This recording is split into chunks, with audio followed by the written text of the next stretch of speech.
Cette fois-ci, on va parler d'une autre forme de stratégie. On reçoit Mireille Ramandrisoa, donc chef d'entreprise, MMR Conseil. Bonsoir. Bonsoir. Alors, auto-entrepreneuse. Oui, auto-entrepreneuse. Et comment on accompagne les associations dans leurs projets? Qu'est-ce qu'ils ont besoin justement d'avoir comme élément pour pouvoir aller au bout déjà, de monter leur projet et pour pouvoir mettre en place ce projet? Alors tout d'abord, on accompagne parce que... pourquoi auto-entrepreneuse? Parce que maintenant, les associations n'ont plus trop les moyens d'employer de manière continue un salarié. Donc, d'avoir on travaille des salariés par mission. Hein. Voilà. Donc, quand ils ont un projet, on peut les accompagner, trouver les moyens de mettre en œuvre le projet, trouver les financements, essayer de trouver aussi les droits de subvention qu'ils peuvent avoir. Donc les aider, parce que souvent dans les associations, ce sont des bénévoles et qui travaillent par ailleurs. Donc soit c'est une question de temps, ou alors c'est pas du tout leur domaine. De compétences. Voilà. La question, c'est encore une fois, que ce soit d'ailleurs les associations ou les entreprises, aujourd'hui c'est toujours trouver, avoir ce qu'on appelle être capable, avoir les compétences nécessaires pour pouvoir monter ces projets qui aujourd'hui sont de plus en plus exigeants en termes juridiques, en termes de fiscalité, en termes de charges sociales. Oui, c'est vrai que quand on est en association, quelquefois, un club de boules, par exemple, ils sont là pour jouer ensemble. Et puis après, il faut connaître la comptabilité, il faut connaître dès que, par exemple, ils ont besoin d'organiser un événementiel ou autre. Tout ce qui est administratif. Voilà, tout ce qui est administratif, des fois, ça devient assez lourd et ça représente une charge de travail, oui. Oui, donc les alléger, ça les arrange. J'allais dire tout à l'heure, c'est aussi dans la posture. Je veux dire, aujourd'hui, ce qui manque, c'est un paradoxe en fait. Est-ce que c'est une vraie professionnalisation du bénévolat? Parce que pouvoir accompagner une association, quand on est bénévole, c'est quand même connaître certaines choses. Et souvent, quand on y arrive, il y a beaucoup de choses qu'on ne maîtrise pas. Et là, c'est là où le bas blesse, parce que quand on se rend compte qu'il faut remplir des liasses de papiers administratifs, ça pose un vrai problème. Oui, il n'y a pas des petites formations qui sont faites pour ces associations pour... Il y a des formations qui sont prévues par les maisons des associations pour les administrateurs des associations, que ce soit le président, un trésorier, pour qu'ils soient un peu à l'aise dans tout ce qui est comptabilité ou la trésorerie. Mais il y a un souci, c'est-à-dire que même demain, lorsqu'on propose des formations aux dirigeants d'associations, il n'y en a pas beaucoup qui sont disponibles, et quand généralement ça tombe le samedi ou le dimanche, donc le week-end, où ils sont normalement, pour ceux qui travaillent en famille, ça crée aussi le contexte, ce qui fait que souvent, aujourd'hui, certaines associations sont fragiles. Et comment arriver à motiver, à leur faire prendre conscience qu'il y a une nécessité qu'un bénévole doit être un professionnel quelque part? Eh bien, un bénévole, un professionnel, si vous voulez, il va être bénévole dans l'objet de l'association. Mais pour tout ce qui est administratif, souvent les administrateurs sont quand même conscients et font appel à... plus indulgents. Oui, ils font quand même appel à de l'accompagnement. Ou alors il y a des aides qui sont prévues par les maisons des associations, donc ils s'en approchent, parce qu'ils voient que s'ils veulent une subvention, qu'il faut tel et tel papier, tel et tel dossier à remplir, eh bien ils sont quand même demandeurs d'aide. Oui. Est-ce que les lois sont beaucoup plus indulgentes? Le fait est que ce sont des associations, souvent par des bénévoles. Et les lois, la loi c'est la loi, donc l'indulgence, si vous voulez, ça a quand même ses limites, parce que tout le monde recherche les aides et les subventions, donc c'est celui qui aura le dossier le mieux monté et le plus crédible qui va passer, quoi.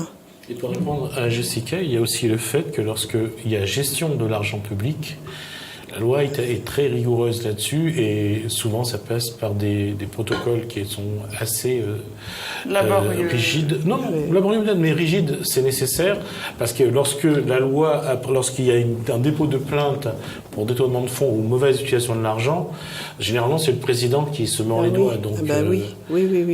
Là-dessus, il vaut mieux que le président soit quand même conscient de ce qu'il attend. Oui. Et puis, de toute façon, il y a quand même une obligation d'avoir, par exemple, un comptable ou un expert comptable dès lors qu'on atteint un certain budget dans l'année. Donc, ça oblige aussi à être au plus près des exigences. Et justement, aujourd'hui, on parle de formation des dirigeants d'associations. On voit que ça ne marche pas très bien. On voit naître à côté des associations où il y a des professionnels qui se mettent à disposition justement soit des collectivités soit des associations, mais malgré tout on voit que par exemple ils demandent un pourcentage pour se payer sur les subventions qui peuvent être obtenues. C'est une façon de se payer, c'est ce qui se passe. Oui, parce que quand ils font appel à des professionnels, eh bien, il faut qu'ils intègrent dans leur demande d'aide. Justement, c'est tout comme on intègre aussi les honoraires d'un comptable, par exemple, ou d'un avocat quand on en a besoin dans une association, quand on sait qu'on va en avoir besoin. Donc, c'est intégré dans le budget. Oui. Mais est-ce que les associations aujourd'hui sont conscientes qu'ils ont besoin de personnes comme vous? Oui, ils sont conscients. Je pense qu'ils sont conscients, c'est de plus en plus exigeant, comme vous avez dit tout à l'heure, et on est bien conscient que si le dossier est mal monté, eh bien, il va pas passer, et c'est une autre association qui va l'avoir. Donc, Mais en tant qu'auto-entrepreneuse, aujourd'hui, on peut vivre de ce métier-là ou il faut avoir d'autres activités à côté? L'avantage d'être auto-entrepreneur, c'est que on peut le faire en même temps qu'un travail. Moi, si vous voulez, je démarre. Bon, je ne fais pas que ça et je fais pas essentiellement que ça, mais il faut. On n'en vit pas au début, non. Ça peut être un complément de travail, que ce soit on travaille à temps partiel ou c'est un statut qui le permet, mais au début, non, je crois pas. Non, parce que c'est beaucoup, au début, c'est beaucoup de prospection, c'est beaucoup de contacts, beaucoup de déplacements et tout ça. Donc on a plus de frais que de... Et là-dessus, comment justement vous arrivez à en vivre, entre guillemets? Quelles sont vos autres activités? C'est-à-dire que pour le moment, j'essaye d'en vivre parce que j'ai été salariée, mais après j'ai décidé de me mettre en auto-entrepreneur. Parce que je dis quoi qu'il en soit, si je redeviens salarié, eh bien je pourrai toujours garder cette activité en complément. Mais c'est vrai que c'est pas facile d'en vivre. Et aujourd'hui, qu'est-ce qui est plus facile? C'est de travailler, d'être la passerelle entre la collectivité et les associations, ou vraiment d'avoir une boîte où vous dites que vous pouvez porter des projets et vous le faites vraiment avec les institutions, les organismes ou les associations avec lesquelles vous travaillez? Qu'est-ce qui est plus facile finalement? Qu'est-ce qui est plus facile? Moi, je pense que rien n'est facile, hein. Rien n'est facile. C'est-à-dire que travailler avec les collectivités, quand c'est vraiment, on leur apporte quelque chose qui peut être une obligation de leur côté, ils vont peut-être préférer demander à quelqu'un d'indépendant de le faire, puisque c'est beaucoup plus coûteux maintenant d'avoir un salarié à temps plein qui va s'occuper que de ça. Parce que là, c'est des missions, c'est un moment précis dans une période, et ça sera moins coûteux, on va dire. Et aujourd'hui, quelle perspective on peut avoir dans cette activité-là? Vers quoi on peut aller pour mieux accompagner les associations? Qu'est-ce qu'on peut leur apporter au-delà bien sûr, de la comptabilité, le juridique, la fiscalité? Moi, j'ai des thèmes de prédilection parce que j'ai été formée à la prévention santé et santé environnementale. Et donc, moi, je vais plus m'orienter vers ce côté-là. puisque maintenant, quand on parle de nanoparticules, de perturbateurs endocriniens, eh bien, tous les citoyens doivent savoir ce que c'est. Ça intéresse tout le monde parce que c'est notre vie au quotidien. Et donc, moi, je vais plus m'orienter vers ces... Parce que ça ouvre, par exemple, dans les collectivités, une collectivité comme la mairie, par exemple, vous avez le contrat local de santé qui est maintenant plus ou moins obligatoire dans toutes les communes.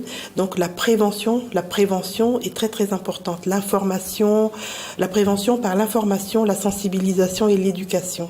Lorsque les gens savent qu'est-ce qu'ils consomment, qu'est-ce qu'il y a dedans, comment ils peuvent diriger leur achat, faire des achats réfléchis, ne pas attendre d'être malade ou d'avoir un malade dans la famille. Je propose de revenir une autre fois pour parler de ça, parce que ça va être très long. Ça va être très long.